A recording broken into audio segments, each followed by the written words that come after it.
So we go back to 2000 and then 2004. Both of your sons came through this. Melvin and Justin came through this. Now, they were special players. Everyone had heard of them. They had earned their way to the front page. Exactly. But what was this tournament, Dad? What was this experience like? This experience probably, I mean, coming from Virginia, which everybody says is not a big baseball town, so I think it kind of solidified their position in the nation. It validated what everybody was. You know, as a dad, you don't want to put that kind of pressure on your kids, so it kind of validated that, hey, you're playing against the top players in the country, let's see how you hold up. And that's, you know, being from Virginia, you play baseball part of the season, then you play every other sport because the weather's not right. So, it was big. You know, I think it all started with Mike Kadire in '97 when he made it. Then all of a sudden, Virginia became a baseball town. So, and then David Wright and then BJ made it. So we had a run of pretty good players during that period. So it was pretty nice. Hampton Roads area, right? Yep, exactly. Some great coaches and some great Townie Townsend. Yep, Townie Townsend started the AAU program, and everybody said taking the best players out of the league, but the best player wanted to play baseball all year round, and they started to evolve.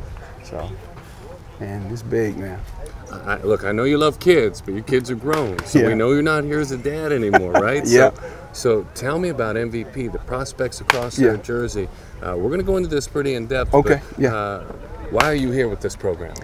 Well, Jerry and I communicate. Jerry Ford. Jerry Ford. Me and Jerry have been communicating forever. He gave Justin got the first Jackie Robinson Award. Miss Robinson presented it to him. That was a big deal. And Jerry has always been calling me, hey man, we need to get more African Americans involved. So we just was talking, I forgot we were talking about it, and he said, man, I'd like to get more African American players. And we have a tournament called MVP in Atlanta where I've been going to like the last 7 years, taking kids who can't afford to go and play. A lot of these kids weren't even on the map, don't have scholarships, but from here, they getting the people in Atlanta asking about them to play, and that's what I'm all for. You know, everybody's not gonna play pro ball, but they can get an opportunity to go to college and get an education. Is a big part of it. So Jerry and I put it together in 3 weeks. Jerry said, man, I found a spot for you if we only play 4 games, not in just 4 games with teams out Constellation. He said, Jerry, I just want to give the kids a chance. And we got an opportunity. Jerry put us in a bracket, and here we are 2-0, and kids are happy. So hopefully we'll win this next game and we'll move on. But Jerry's the biggest part of it. Jerry and I communicate and hit that. That's a big deal for him. And I appreciate him. Jerry, he just, you know, he wants the best for kids. He don't care color or anything. He just wants the best kids to get an opportunity. And we're on the same page. And we've always communicated since, like you say, since 2000. Me and him still, you know, we still talk. Right. Yeah.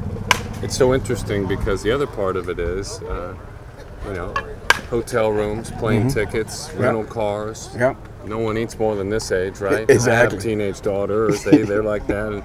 And so that has to be paid for. Your boys helped do that, huh? Absolutely, and didn't hesitate. I told them, because they pay for our tournament, we play in Atlanta, MVP, they pay for that this year. Along with Chris Young and Edwin Jackson, through this Players Trust, they pay their part in their Players Trust match, so we were able to raise enough money to, you know, get a bus for the kids, pay the hotels, and I had to come back and ask BJ and Justin for pay for this, and they said, Dad, just tell me what it costs, and hey, kids staying for free. I mean, they don't have to pay no hotel or anything, so they're behind 100%. So I love when they're giving back. Outstanding. That's going to make you so proud. Absolutely. And the dad in me is just beaming with exactly. that. That is so cool. Exactly. So speaking of parenting, I guess we'll just wrap it up okay. with advice you would have for parents. You had 2 first-round picks. Yeah. These gentlemen have done very well. But either way, you still want your son or daughter to go, when they go through athletics, they might be a good school teacher. They might be a good husband, a good dad. So what advice do you have at this age for parents? From the baseball perspective, let them have fun. Both my boys will tell you, I never put pressure on. When I found out they were going to get drafted, I told them, enjoy your senior, enjoy it. And parents, I think now, put their pressure on their kid. You got to play pro ball. No, let them have fun. If pro ball happens, it happens. So you know that the opportunity, it's only 1,500 guys playing that league. Right. And it's a tough league. So I just tell parents, let them have fun. Be behind whatever they want, whether it's soccer, gymnastics, be behind them 100% and don't let them quit anything. And that's the biggest, don't let them quit because they'll quit in life. So cool. Go win this game. We All right, appreciate that. Thanks, sir.